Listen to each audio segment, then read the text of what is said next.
Quarta-feira o assunto foi Cristo. Hoje pela manhã o assunto foi Cristo. Hoje à noite o assunto será Cristo.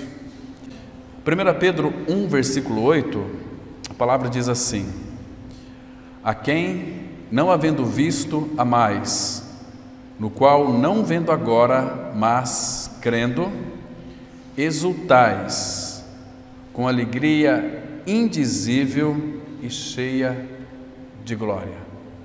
Vamos ter uma palavra de oração. Pai, graças te damos mais uma vez, porque a tua palavra está aberta e temos o teu falar. Tua palavra é a manifestação, Pai, de ti mesmo. Pai, muito obrigado, porque nesses últimos dias o Senhor tem falado definitivamente e exclusivamente no Filho, pelo Filho. O Senhor tem falado a nós pelo Filho, pelo Verbo que se fez carne. Nessa noite, Pai, confiamos essa mesma palavra inspirada em Tuas mãos. Pedimos, ó Pai, que Teu Espírito traga revelação, entendimento espiritual, para que possamos então ver algo mais da pessoa de Cristo, da obra de Cristo e das Suas glórias. Se manifesta a nós nessa noite, Pai, mais uma vez, é o que nós pedimos em nome de Teu amado Filho Jesus. Amém. Queridos, esse versículo aqui, ele parece um pouco intrigante, né? Porque difícil para nós amarmos aquele que nós não vemos. Falamos, né, no estudo anterior, na quarta-feira, que nós podemos enxergar então Cristo na vida dos irmãos. Por isso que aquele mandamento ele é muito oportuno do Senhor Jesus. Ele é um mandamento vigente. Novo mandamento vos dou, que vos ameis uns aos outros, assim como eu vos amei. E nisto conhecerão todos que sois meus discípulos, se tiverdes amor uns pelos outros. Então nós podemos ver Cristo nos nossos irmãos. Claro que Ele está invisivelmente, porque Ele habita em nós pelo Seu Espírito. Então nós podemos ver Cristo nos irmãos e temos o amor de Deus para então amar os irmãos. Agora, queridos, nesses dois versículos anteriores que eu quero tratar com vocês aqui, falar um pouquinho sobre tribulações para sermos aperfeiçoados, né? Nós vamos caminhar um pouquinho sobre esse tema nessa oportunidade, porque a palavra de Deus, desde que o pecado entrou no mundo, claro que Deus, Ele amaldiçoou a terra, né? Amaldiçoou também a serpente, e instituiu a lei para que todos que nascem sob a lei já nascem debaixo de maldição, porque maldito todo aquele que não permanece nas coisas escritas para cumpri-las. E nós não conseguimos cumprir as escrituras. Claro que o Senhor Jesus cumpriu tudo por nós e veio morar dentro de nós, então nós não temos agora dificuldade em obedecer, sendo que também a palavra fala que quando nós amamos nossos irmãos, nós estamos cumprindo toda a lei. Que coisa linda, irmãos. Para pensar. Quando você ama seu irmão, você está cumprindo toda a lei. São muitos textos que apontam para isso. Agora, queridos, se você parar para observar aqui, com essas palavras aqui que o apóstolo Pedro acabou de nos relatar para nós, ele descreveu o estado mental dos cristãos, né? A quem ele escrevia, que sofriam perseguição. Aqui, os irmãos a quem foi endereçado essa carta, eles sofriam perseguições ferrenhas. Então Pedro traz para eles uma carta de conforto, uma carta de consolo, uma carta do próprio Deus para eles. Essa primeira Pedro, se você for analisar, irmãos, ele não fala de outra coisa, a não ser de tribulações, de sofrimento, mas também de encorajamento. Sempre quando Deus então permite em nossas vidas perseguições, permite sofrimentos, de alguma maneira Ele também vai promover consolo, aperfeiçoamento, consolo e crescimento espiritual. Muito interessante, porque, irmãos, nos dois versículos anteriores aí, se você dar uma olhada, os versículos 6 e 7, olha que Pedro diz, ele fala aqui no versículo 6, né? Ele vai tratar da perseguição, falando de provações e entristecidos por todo tipo de provação. Então ele diz assim no versículo 6, nisto exultais. Nisto regozijai, nisto exultais. Nisto o quê? Porque o versículo 3 fala que Ele nos regenerou para uma viva esperança, mediante a ressurreição de Jesus dentre os mortos, para uma herança incorruptível, sem mácula, imarcessível, reservado nos céus para vós outros, que sois guardados pelo poder de Deus, mediante a fé, para a salvação preparada, para revelar-se no último tempo. Então, nisto exultais. Então, nós temos aqui, irmãos, vocês observam que antes dele fazer as pontuações sobre o que aqueles irmãos estavam sofrendo, era para eles recordarem que eles tinham motivo para exultar, né? Foram regenerados para uma viva esperança, pela ressurreição de Cristo, né? Para uma herança imarcessível, que não se pode murchar, porque ela é do Senhor, é eterna, e não tem como ela ser murcha, onde nós somos inseridos, nós somos lançados para dentro da Trindade quando cremos no Senhor, nós participamos da divindade, que, claro, Hebreus vai dizer o seguinte: para que nós sejamos participantes da divindade, Ele vai nos corrigir, vai nos afligir, vai infligir muitas vezes dores, para que nós sejamos participantes da divindade. Participar da divindade é tudo que o Pai é, o Filho é, o Espírito é. Nós participamos, Ele tem derramado a nós, seus filhos, como primogênitos que somos, né? Então, de tudo aquilo que Ele é. E nós podemos desfrutar. Irmãos, falávamos hoje pela manhã sobre a questão da tristeza, que o Pai, então, Ele suplanta em nossas vidas a tristeza pela alegria. Isso é muito importante, mas quando nós lemos esses versículos aqui, pelo menos o versículo 3 e o 4 e o 5, somos guardados pelo poder de Deus. Irmãos, não existe para nós nenhum motivo para murmuração quando estivermos passando por problemas, por dificuldades. Entende, irmãos? Aqueles irmãos do passado, eles apanhavam, eles eram surrados, maltratados, eles eram mortos a fio da espada, mas eles contemplavam uma esperança proposta, porque havia para eles uma esperança. O João, ele vai descrever da seguinte maneira, 1 João 5,13, ele diz assim: estas coisas vos tenho dito, para que saibais que tendes a vida eterna, a vós outros que credes em o nome do Filho de Deus. Nós já temos a vida eterna. Então, irmãos, qual é a nossa preocupação, né, em perdermos a nossa vida aqui? Claro que, graças ao Senhor, Ele tem, pelo menos nessa terra chamada Brasil, preservado muitos irmãos de muitas tribulações. Nós não somos perseguidos, mas quando você começar a pregar o Evangelho fora das quatro paredes, pode ter certeza que a perseguição vem. Irmãos, Satanás, ele conseguiu incutir na mente das pessoas que cristianismo é você vir dominicalmente para o reunir do povo de Deus. Isto não é um cristianismo verdadeiro, autêntico. Isso faz parte.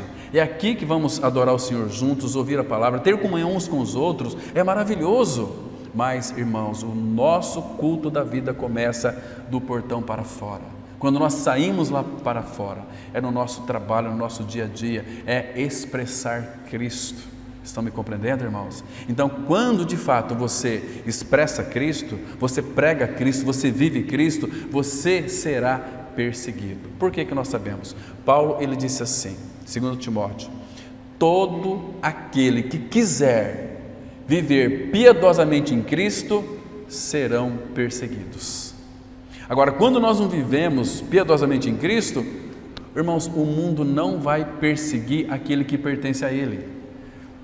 Não tem nenhum interesse em perseguir aqueles que são deles. O mundo vai perseguir aqueles que não fazem parte mais deste mundo. Estão me compreendendo? Porque nós morremos e a nossa vida está escondida com Cristo em Deus. Agora, existe uma grande possibilidade da pessoa ter crido no Senhor, mas vive uma vida totalmente acovardada. Ela tem vergonha de falar de Cristo para as outras pessoas. Ela cria conceitos religiosos na sua mente, para poder ter um sistema de autodefesa. Eu sou cristão, eu já sou nova criatura, então se alguém vier gritando socorro para mim, eu vou falar para ele de Jesus, mas vou olhar ao lado, ver se não tem ninguém. Irmãos, está muito claro, o apóstolo Paulo, ele diz assim, Romanos 1,16, não me envergonhe do Evangelho, porque é o poder de Deus para a salvação de todo aquele que crê. Por que Paulo era perseguido? Porque ele não tinha vergonha do Evangelho. Muitos têm vergonha do Evangelho e muitos são uma vergonha para o Evangelho. Isso é triste, irmãos, mas Timóteo também tinha vergonha do Evangelho, então Paulo escreveu para ele, não te envergonhes do testemunho de Cristo e nem do Evangelho. Está compreendendo? Agora nós temos que analisar, será que nós temos vivido uma vida com vergonha do Evangelho, irmãos? Então aqui, nisto exultais. Agora ele começa aqui um processo de mostrando para eles, dizendo o seguinte, embora no presente, por breve tempo, se necessário, essa palavra aqui, essa condicional não tem no original, se necessário, aqui no original é assim, sendo necessário, sejais contristados por várias provações. Agora vamos analisar um pouquinho esse versículo aqui, irmãos, presta atenção, nós já temos tudo em Cristo, nós temos o Senhor da glória habitando em nós, o Todo-Poderoso, Cristo de Deus, o Pai, o Filho, o Espírito, temos a palavra em nós, nós somos uma Bíblia ambulante, uma Bíblia encadernada em pele, né? Uma Bíblia de couro, a Bíblia ela habita dentro de nós, que é o próprio Senhor, então Ele começa a se manifestar, então nós somos, andando pela cidade, nós somos uma Bíblia, onde as pessoas, 2 Coríntios capítulo 3, verso 2,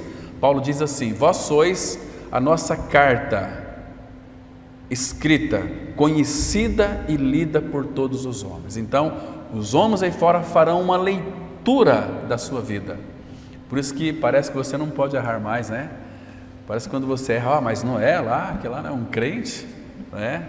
E errando assim dessa forma, mas não é assim, irmãos. O Espírito Santo que habita em nós sabe das nossas fraquezas, que cristianismo não é ser uma pessoa hiper, super crente, entende? É ser um filho de Deus, sujeitos a sentimentos, a fraquezas, a uma série de coisas, mas não livre de provações. Agora aqui, irmãos, eu quero que vocês observem que Pedro disse assim, embora no presente, por breve tempo, sejais contristados por várias tribulações. Você sabe qual é este breve tempo aqui?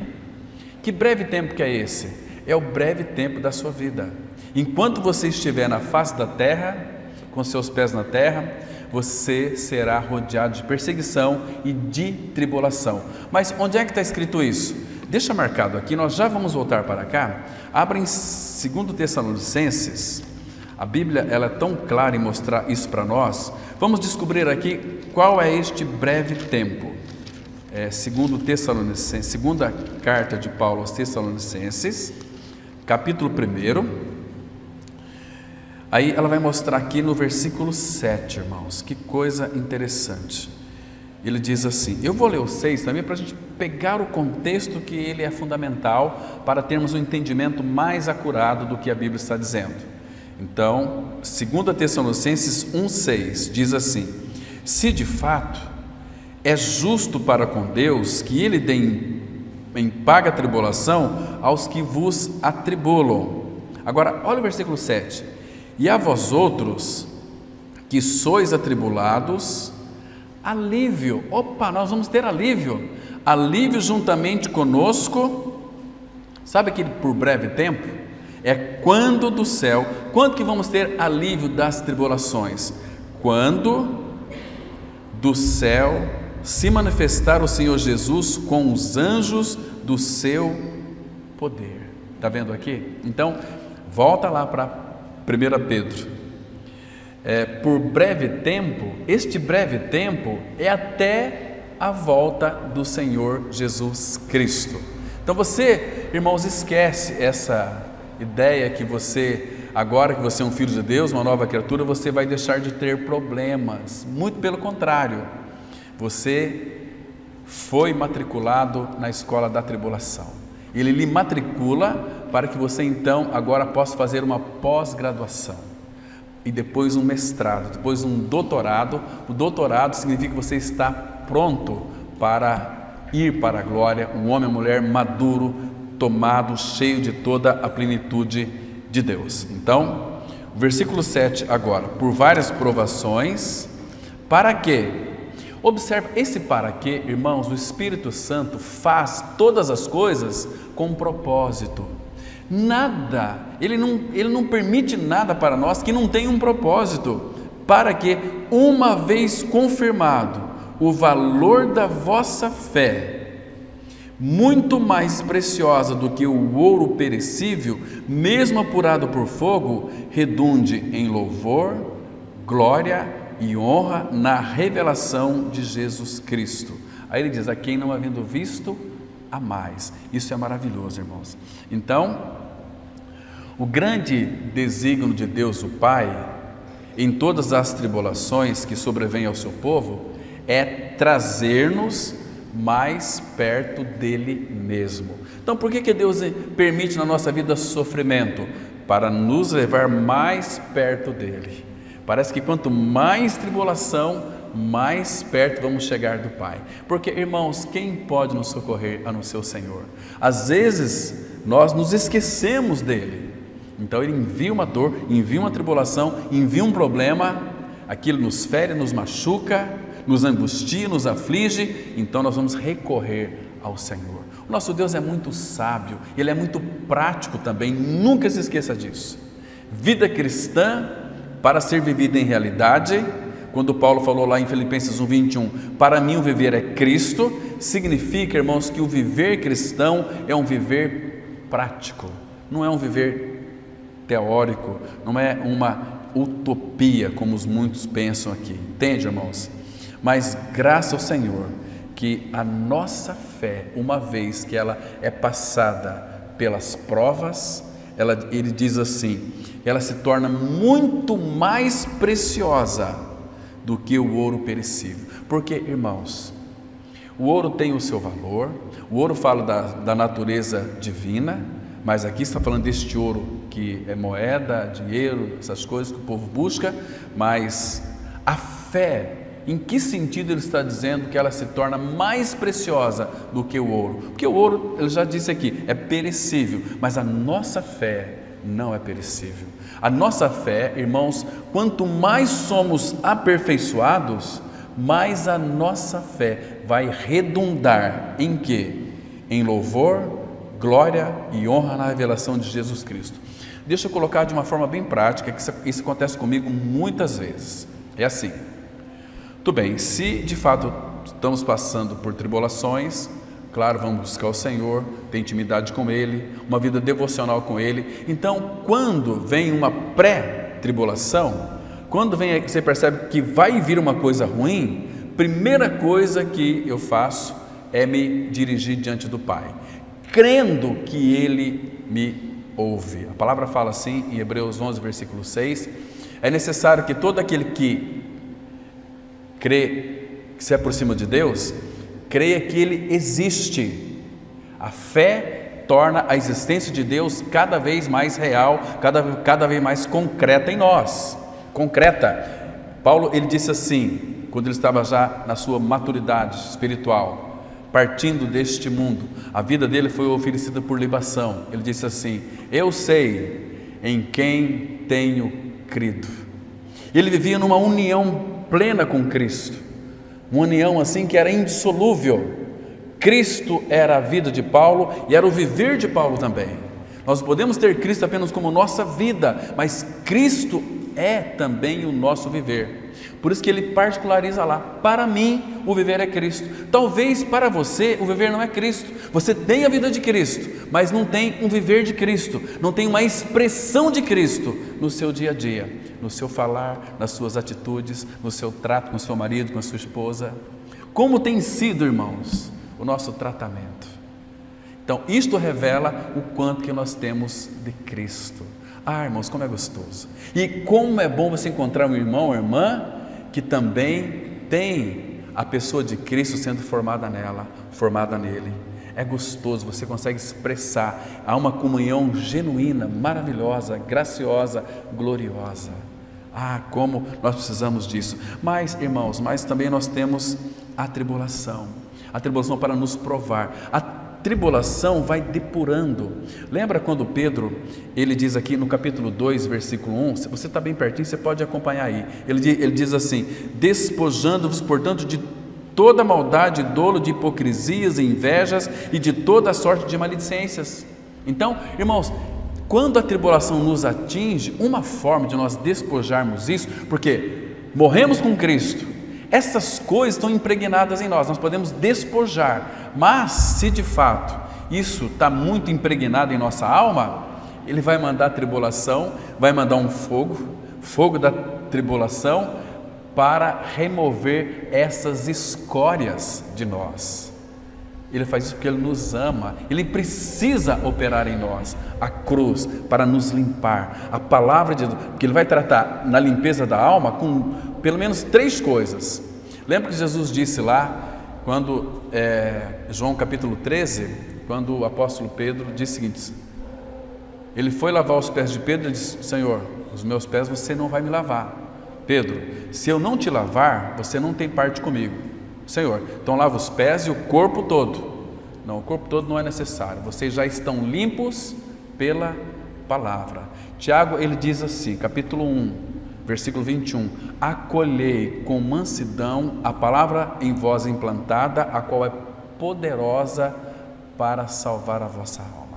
Acolhei a palavra, recebei a palavra, deixa a palavra ruminar no seu interior, para que ela possa processar toda essa limpeza, vai te limpando, vai te santificando, vai salvando a tua alma. Isso é maravilhoso, irmãos. Isso não é assunto de religião, é assunto de evangelho penetrante, real, sadio, genuíno. Então a palavra faz em nós esta limpeza. Ezequiel capítulo 36, versículo 25, aspergirei água pura sobre vós, água ali é uma figura da palavra, e vos purificareis de toda a vossa imundície. Irmãos, está dizendo que nós éramos uma imundície, mas a palavra de Deus, ela nos limpa. E tem pessoas que não gostam da palavra, estão em busca de revelação, de visão. Deus mandou te dizer, a revelação não sei o quê, olha, vai te acontecer isso, aquilo, aquela coisa. Misericórdia, Deus não está envolvido nisso. A palavra fala que Paulo, lá em 1 Coríntios 7, que há muitas vozes no mundo. Então Satanás usa esse tipo de coisa, porque ele conhece a sua vida, ele sabe quem é você. Quer ver só? Citar para vocês um exemplo, para vocês tomarem muito cuidado com isso. Abra, por favor, lá em Atos capítulo 16. Atos 16. Vamos ler aqui uma situação onde o apóstolo Paulo expulsou um espírito de adivinhação em uma jovem adivinhadora. Ela estava possuída pelo demônio, então estava ali Paulo e Lucas e Silas. Diz assim, capítulo 16, verso 16. E por causa disso, o que houve com o apóstolo Paulo? Ele foi surrado, maltratado e foi lançado num cárcere, uma masmorra fria.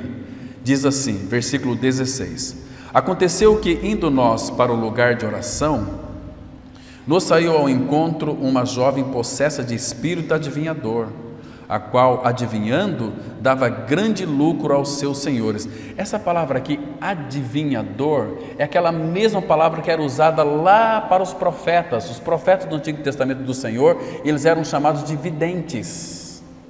Mas aqui, esse adivinhador aqui, essa adivinhadora era uma falsa profeta. Então, ela dava muito lucro aos seus senhores. Quando tem muita revelação, muita visão, por detrás de tudo isso tem muitos interesses financeiros. Estão me compreendendo? Eu tenho uma revelação para te dar, mas eu preciso da tua ajuda, do teu sacrifício, né? Preciso que você dá o dinheiro, não é assim? E eles fazem isso. Então, a Bíblia não tem novidade, irmãos. Agora, olha só, verso 17. Seguindo a Paulo e a nós, clamava dizendo: olha o que esse espírito adivinhador disse de Paulo e Silas. Estes homens são servos do Deus Altíssimo e vos anunciam o caminho da salvação. Eu penso, irmãos, que se fosse aí talvez um pastor eminente aqui do nosso Brasil, né? Talvez ia pensar assim, puxa vida, até que vi, tem um profeta que reconhece aqui que eu sou um homem de Deus, não é assim? Mas veja aqui, isso se repetia por muitos dias. Então Paulo, já indignado, voltando-se, disse ao Espírito: em nome de Jesus Cristo eu te mando, retira-te dela. E ele na mesma hora saiu.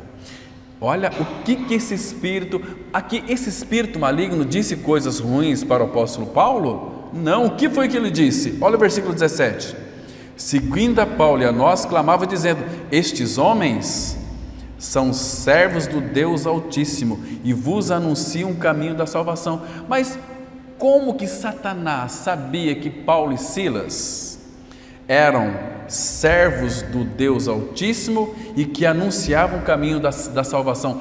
Como que Satanás sabia disso? Volta aqui no capítulo 14, no versículo 15. Então, irmãos, Satanás só vai saber se os nossos lábios pronunciarem, né? 14, versículo 15, a palavra de Deus, ela diz assim, olha só, o 14 e 15, Atos 14, 14 e 15. Porém, ouvindo isto, os apóstolos Barnabé e Paulo, rasgando as suas vestes, saltaram para o meio da multidão, clamando: senhores, por que fazeis isto?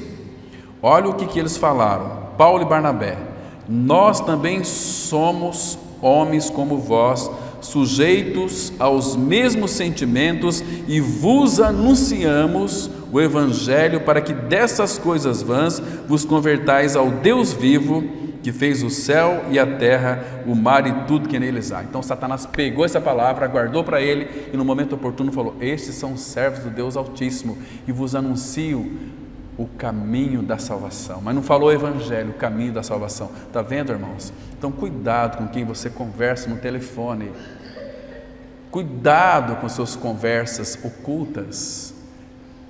Satanás está ouvindo, ele não sabe o que passa na sua mente, somente o Senhor, mas ele sabe, irmãos, que você está conversando. Pelo nosso falar, quando nós falamos, nós estamos revelando os desejos do coração, deixamos expostos para ele. Então ele sabe, então ele começa a arquitetar projetos para pegar você lá na frente. Ele tem planos de queda para a sua vida e ele não tem pressa, pode ser daqui 1 ano, 5 anos, 6 anos, 10 anos, 30 anos, mas ele te pega, ele vai minando o seu campo até que você cai. Está me compreendendo, irmãos? Isso é muito sério. Então, graças ao Senhor que a palavra de Deus, ela começa a nos limpar, e Tiago vai dizer o seguinte, que sejam poucas as tuas palavras. Cuidado com a língua, tem que despojar. Lembre-se que lá na cruz não foi só seu velho homem crucificado, foi a tua língua também, a minha língua também, foi crucificado e morreu com Cristo. Então, não importa o tamanho da tua língua, mas ela foi crucificada. E quanto mais você confessa essa verdade, mais você está sendo liberto do seu falar, muitas vezes ingênuo, abestalhado, um falar infantil, porque tem muitas pessoas que são infantis no seu falar, falam inocentemente, abre o coração, fala da sua vida para pessoas estranhas e ímpias, ou até para um filho de Deus. Satanás está ouvindo tudo que você fala, entende, irmãos? Agora, precisamos falar somente aquilo que for bom para edificação, caso contrário, fecha a boca. Quem fala demais, diz aí uma lenda, um dito popular, que dá bom dia a cavalo, é assim, fala tanto, de vez em quando você vê as pessoas. Esses dias eu estava saindo aqui, né, do templo, e vinha descendo um senhor, mas trocando uma ideia com ele mesmo, falando, gesticulando. Falei: meu Deus, tem muita coisa para falar, ele precisava de alguém para escutá-lo, né? Mas cuidado com as tuas palavras. Então, a palavra de Deus, pela tribulação, pela palavra, a palavra vai fazer essa limpeza em nós, irmãos, vai tirar toda a maldade dos nossos lábios, toda a maldade do nosso coração. Então o Senhor quer que nós tenhamos um falar puro, um falar dócil, um falar gracioso, um falar agradável, né? Então, que o Senhor continue operando nas nossas vidas isso. Uma outra coisa, irmãos, é o Espírito Santo. O Espírito Santo, ele vai trabalhar em nós, usando a palavra, aplicando a palavra, para fazer com que realmente nós sejamos purificados. Lá em 1 Pedro agora, vamos voltar para o texto, né? No capítulo 2, o versículo 1 que nós já lemos: despojando-os, portanto, de toda maldade e dolo, engano, de hipocrisia e inveja, de toda sorte de maledicências. Aí ele já aponta para a palavra: desejai ardentemente, como crianças recém-nascidas, o genuíno leite espiritual, para que por ele vos seja dado crescimento para a salvação. Se é que vocês já têm experiência de que o Senhor é bom, Ele é bom, então Ele vai limpar-nos pela palavra, e aí Ele vai aplicar também as circunstâncias. Irmão, sabe aquelas coisas que você sabe que tem, que é ruim na tua vida, e que não sai, está grudado na alma, parece aquela sanguessuga, fica ali grudado e não sai, eu não consigo me libertar disso. Às vezes, se você creu na sua morte e ressurreição com Cristo, aquilo você não quer ser curado daquilo. Tem muita gente que não quer ser curado. Eu já tentei muitas vezes, eu faço oração, eu oro, meu Deus, eu sei que eu faço mais. Às vezes não quer ser curado, porque eu já tive experiência de muitas pessoas que falou para mim o seguinte: olha, irmão Cláudio, faz 2 anos eu criei no Senhor, mas eu não consigo de tomar a minha cervejinha. Tomar cerveja não é pecado. Quem diz que é pecado? Pecado é aquilo com que nós nascemos, mas aquilo estava incomodando. Nós somos o templo do Espírito, né? Eu creio que o Filho de Deus não deve ter nenhum vício. Eu tenho muitos vícios, tenho orado ao Pai: Senhor, me liberta de alguns vícios, de todos os vícios que de fato não te agradam. Então eu preguei para uma pessoa lá no estado de São Paulo, e esse irmão creu. Ele disse o seguinte: olha, faz 1 ano e meio que eu criei na minha morte e ressurreição com Cristo, eu tenho certeza que Cristo é a minha vida, mas eu não consigo parar de fumar e beber. O que eu faço? Falei: meu irmão, você falou com a pessoa errada, vai falar com Ele, com aquele que pode te libertar, Cristo, e entrega para Ele, e fala: Senhor, isso está me incomodando, eu não consigo parar de fumar, não consigo parar de beber. Mas na realidade ele queria alimentar esse vício gostoso da bebida e da fumaça, né, para estragar o seu pulmão. Isso é um suicídio devagarinho, está se suicidando, né? Até que um dia chegaram os dois lá na comunidade e a esposa se adiantou e falou: olha, pastor Cláudio, o meu marido deixou o cigarro e a bebida. E depois ele veio contar também: parei, pastor, graças a Deus, nunca mais eu quero fumar e beber. E foi liberto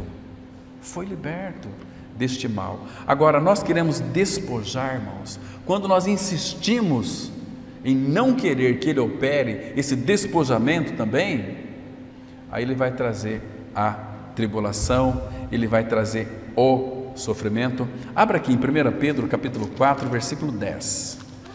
Essa carta, irmão, ela é tão maravilhosa porque ela é cheia de tribulação, de aflição. E tribulação, nós vamos verificar hoje que ela é uma bênção em nossa vida.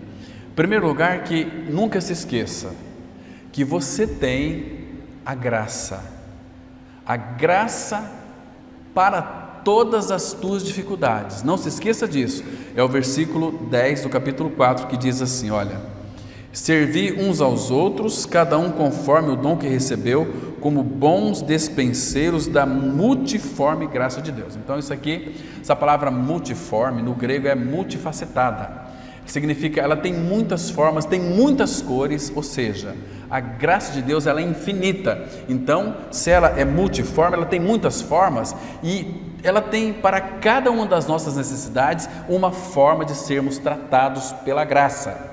Vamos ser tratados, mas sermos tratados pela graça, isso é maravilhoso demais.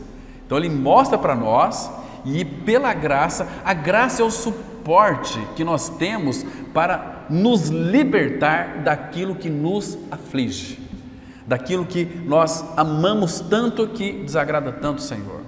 Ele vai substituir pela graça sobre graça. Então, irmãos, sabe aqueles irmãos que outrora foram martirizados, eles irão receber das mãos do próprio Senhor algumas coroas preciosas, porque sofreram, foram perseguidos e foram martirizados. Mas este não é dom de todos, não. São para aqueles que o Senhor então aperfeiçoou, que foram tratados pelo Senhor e que amaram o Senhor e que morreram pelo nome do Senhor Jesus. Não morreram pela causa de Cristo, não morreram pela igreja, morreram pelo próprio Senhor. Esses irmãos, a palavra fala, volta aqui, irmãos, Tiago capítulo 1, versículo 12. Esse texto aqui, irmãos, ele é tão precioso. Tiago 1,12. Aqui a importância de nós suportarmos a provação. Diz assim, verso 12, Tiago 1,12: bem-aventurado, feliz, profundamente feliz, o homem que suporta com perseverança a provação, porque depois de ter sido aprovado, então ele está mostrando como que nós vamos ser aprovados, é suportando a provação com perseverança, não desanimando. Por quê? Porque, irmãos, independentemente do que nós somos atacados, perseguidos, muitas vezes até martirizados, a palavra fala em 1 João, maior é o que está em vós do que o que está no mundo. Ele está em nós. Então, bem-aventurado o homem que suporta com perseverança a provação, porque depois de ter sido aprovado, receberá a coroa da vida, a qual o Senhor prometeu aos que o amam. Irmãos, ninguém vai morrer pelo Senhor se não amar o Senhor. Ninguém vai morrer pelo Senhor se não conhecer o Senhor de uma forma experimental. Vocês estão me compreendendo, irmãos? Como o Espírito precisa revelar isso aos nossos corações de uma forma tão eficiente e eficaz. Agora, irmãos, esse mesmo texto aqui vai dizer de outra maneira, Apocalipse capítulo 2, versículo 10. A palavra, ela diz assim, Apocalipse 2, versículo 10, coroa da vida. Então ele vai mostrar agora o processo que nós precisamos realizar para receber a coroa da vida. Isso não é para todos, irmãos, mas o Espírito Santo colocou lá em Tiago 1,12, o Senhor prometeu essa coroa da vida aos que o amam. Irmãos, se nós amamos o Senhor, nós iríamos falar dele, como foi aquela sulamita falando para aquele povo de Jerusalém quem era o Senhor, quem era o esposo dela. Eles ficaram tão encantados que queriam também ele para eles. Apocalipse 2,10 diz assim, olha aqui, irmãos, as palavras dos próprios lábios do Senhor Jesus: não temas as coisas que tens de sofrer. Eis que o diabo está para lançar em prisão alguns dentre vós, para ser postos à prova, e tereis tribulações de 10 dias. 10 dias. Sê fiel até a morte, e dar-te-ei a coroa da vida. Irmãos, essa coroa da vida não te desperta um desejo por recebê-la das mãos do próprio Senhor? Quando você ouvir aquela voz dele: servo bom e fiel, tu foste fiel no pouco, sobre o muito te colocarei. Então, Senhor, eu vou administrar uma cidade, sim, mas toma aqui a coroa da vida sobre a sua cabeça. Que coisa mais linda isso aqui, irmãos. Às vezes, Deus, Ele precisa colocar um espinho em nossa carne. Irmãos, por que Deus faz as feridas? As feridas de Deus curam. Estranho isso, não é? As feridas de Deus, elas curam. Curam o quê? Se Ele fez a ferida, então nós estamos doentes? Não, Senhor. As feridas que Deus coloca em nós, elas nos curam, porque são feridas que vai tratar conosco em nossas deficiências, né? Irmãos, Deus ele pode tecer para tu e para a minha vida os espinhos, né? Os espinhos da vida e transformarmos aí numa coroa de glória. Lembra quando Paulo teve aquela revelação em 2 Coríntios capítulo 12, de 1 até 3? Ele foi até o paraíso, ouviu palavras inefáveis, mas para que não se exaltasse pela grandeza da revelação, Deus permitiu que Satanás colocasse um espinho na carne de Paulo. Não sabemos o que é esse espinho, né? Então Paulo orou ao Senhor 3 vezes. Paulo havia ressuscitado defunto, Paulo havia curado muita gente, e Paulo orou por ele mesmo ao Senhor para que removesse o espinho da carne. Deus disse: não, Paulo, a minha graça te basta, porque o meu poder se aperfeiçoa na fraqueza. Você tem a graça para viver uma vida com esse espinho na carne. Agora, irmãos, uma coisa que me intriga, eu creio que os irmãos também. Vocês creem que Paulo foi curado ali? Apesar de Paulo não ter obtido a cura, Paulo foi curado. Foi ou não foi? Mas ele não pediu 3 vezes ao Senhor? O Senhor não quis curar Paulo? Disse: a minha graça te basta, meu poder se aperfeiçoa na fraqueza. Mas Paulo foi ou não foi curado? Paulo foi curado. Agora me escute com bastante atenção, eu vou explicar para você em que Paulo foi curado. Muitos falam que Paulo não foi curado. Eu afirmo que Paulo foi curado. Senão não faria sentido o que ele escreveu depois: sinto prazer nas perseguições, nas angústias, um monte de coisa, né? Agora, em que sentido? Primeiro nós temos que rever alguns conceitos. Irmãos, qual é o teu conceito de cura? O que é cura? Talvez no sentido genérico, no sentido da medicina, né? Cura é a eliminação de uma moléstia, não é assim? Então eliminou aquele câncer, aquela moléstia, está curado. Essa é a cura do homem. Esse é o conceito de cura que 98% tem.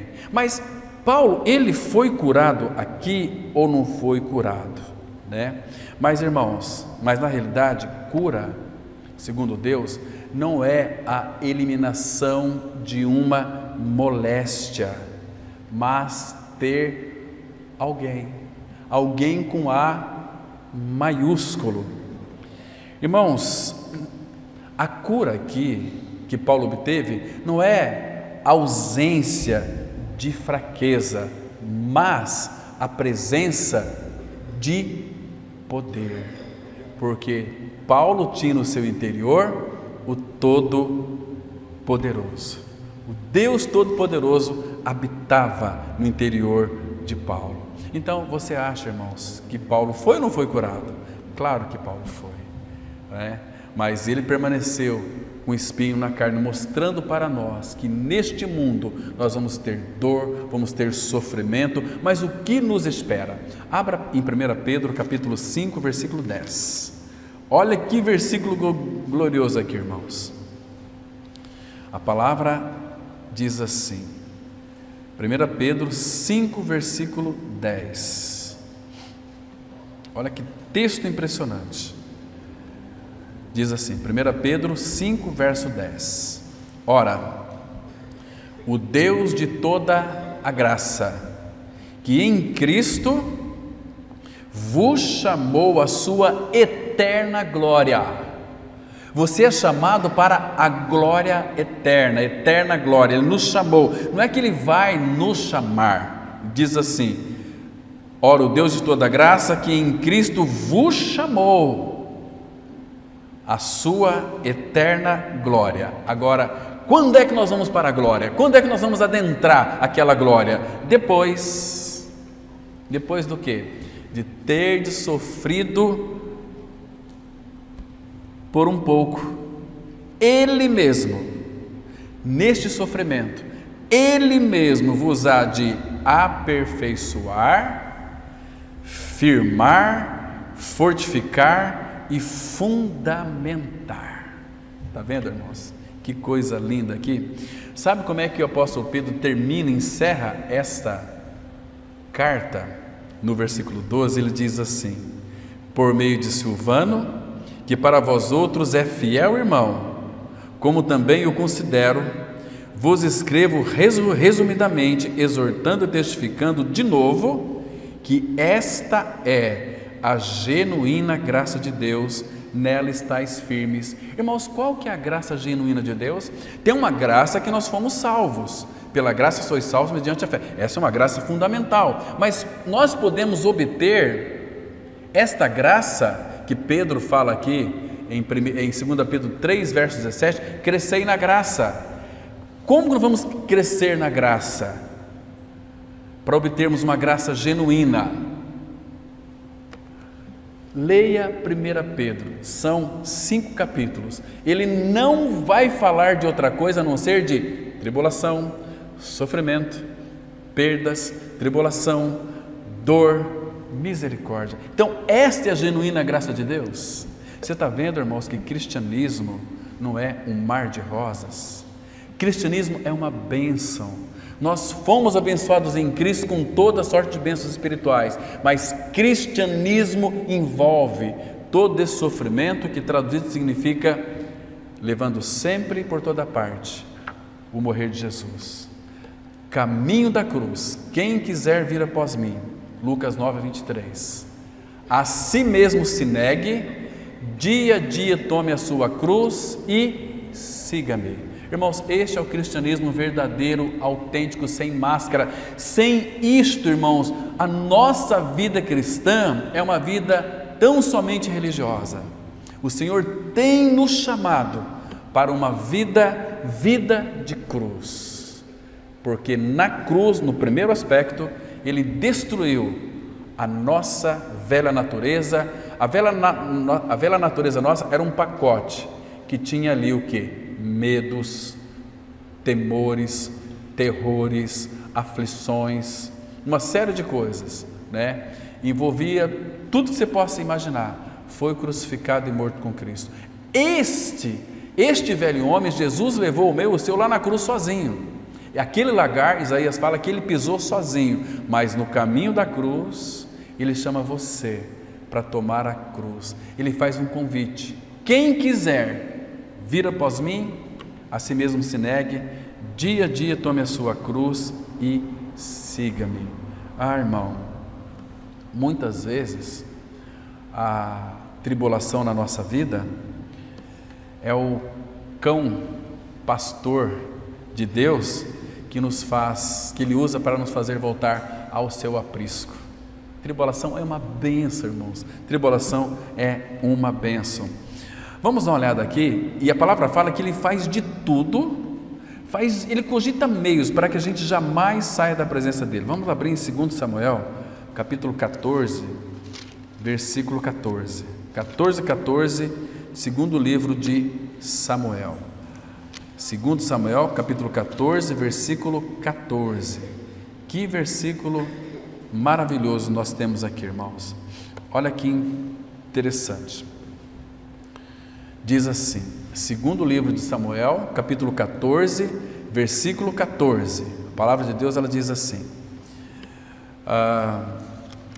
Aqui, claro, quando Absalão volta de Jerusalém, mas ele vai mostrar aqui no versículo 14.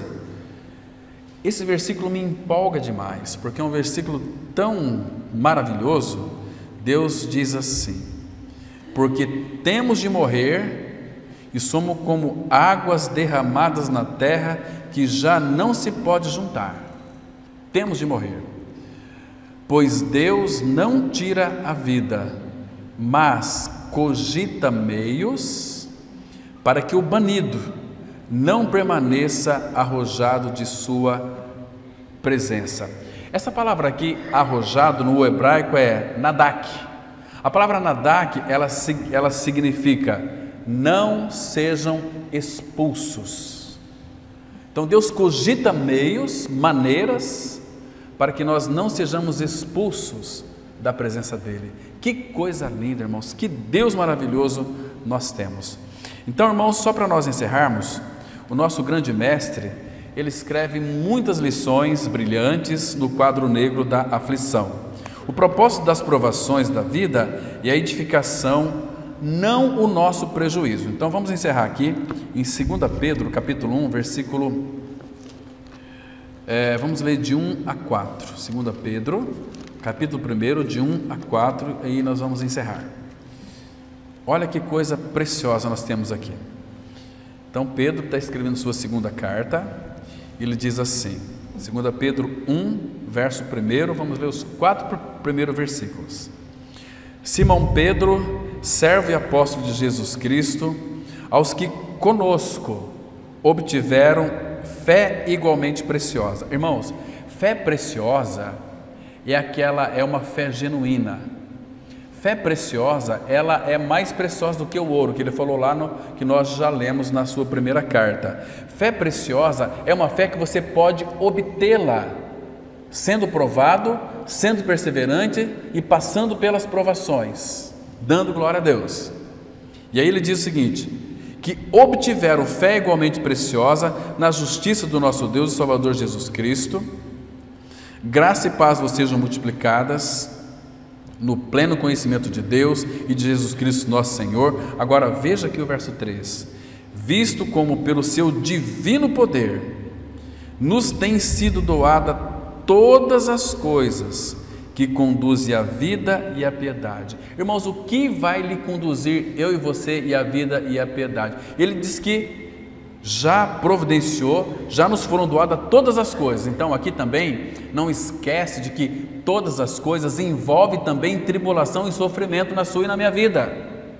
Se é todas as coisas, e ele disse na primeira carta, só falou de sofrimento, de tribulação, de fogo ardente, né? Então, visto como pelo seu divino poder nos têm sido doadas todas as coisas que conduzem à vida e à piedade, pelo conhecimento completo daquele que nos chamou para a sua própria glória e virtude. Olha o 4, agora aqui são os encorajamentos, pelas quais nos têm sido doadas as suas preciosas e muito grandes promessas, para que por elas vos torneis participantes da natureza divina, livrando-vos da corrupção das paixões que há no mundo. Está vendo, irmãos? Como que nós vamos nos ser livres da corrupção e das paixões que há no mundo? Sabe qual é o caminho aqui? O caminho da tribulação, o caminho da dor, o caminho do sofrimento. Esse Deus é maravilhoso, irmãos. Ele fez tudo por nós. Então, graças ao Senhor, porque nós podemos hoje dizer, nós não o vemos, mas nós o amamos, porque Ele nos amou primeiro. Amém? Vamos então ter uma palavra de oração. Pai, nós somos gratos ao Senhor pelo privilégio de mais uma vez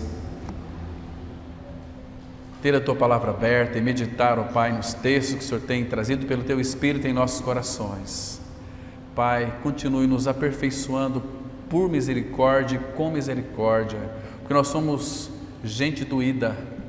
Pai, nós estamos acostumados a sofrer a dor, e a dor, segundo o irmão do passado disse, é o Teu megafone para abrir, desentupir os nossos ouvidos, que são tão lerdos em escutar a Tua voz. Pai, nós muitas vezes não desejamos ouvir a Tua voz, por isso nós não buscamos a leitura da Tua palavra, por isso nós não buscamos a Tua face em oração diária, Pai. Nós somos tão negligentes. Pai, tem misericórdia do pecado do Teu povo, Pai.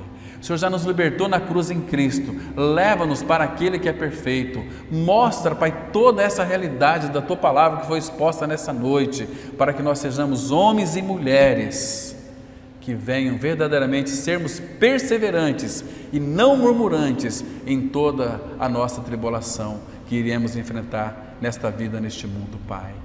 Guarda-nos em Teu nome, como Teu próprio Filho, o Senhor Jesus, orou, o nosso Salvador, Pai. Graças Te damos e também colocamos diante de Ti os cuidados dessa semana. Abençoa-nos, ó Pai, vai adiante de nós como a nossa vanguarda, porque nós queremos vê-lo na nossa dianteira e tendo a Ti mesmo como a nossa retaguarda. Oh Pai, se revela a nós. Oh Pai, nos ajuda a tomarmos o caminho da cruz, para que possamos ser a expressão de Cristo. Em nome do Senhor Jesus nós oramos. Amém.